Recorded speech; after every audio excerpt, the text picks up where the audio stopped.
One more question from social media land. I'd imagine there's a difference in someone eating ketogenic prior to the 7-day carb test as compared to someone who was eating a decent amount of carbs and then performing this 7-day test.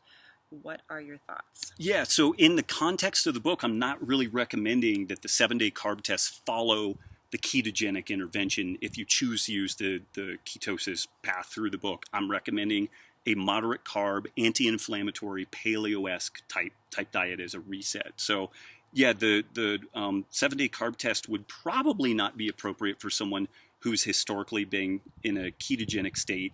There's likely some physiological insulin resistance. We're probably not going to see that great a blood glucose response, no matter what happens. If people want to play with this, then I would recommend doing a more moderate carbohydrate intake for a period of time. That could be 50 grams, 75 grams a day. That will kind of depend person to person, but certainly not at ketogenic levels. But you're also not wanting somebody who eats like a standard American diet and maybe 500 grams of carbs a day or whatever, to jump right into the carb test either.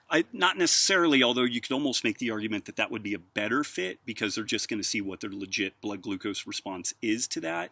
But we generally are, again, trying to set up this reset within the 30-day context where we're repairing the gut health, we're reducing inflammation, reducing insulin resistance, if that is a factor. And then we're starting, hopefully, at as clean a slate as we can to do this carb monitoring. Right. And probably the person following the standard American diet isn't great at the subjective measures, like how do I feel, because they probably always feel they may the feel same. kind of rough no matter what. So getting them through the reset, kind of that clean slate, that they'll probably actually really feel what 50 grams of white rice or what have you.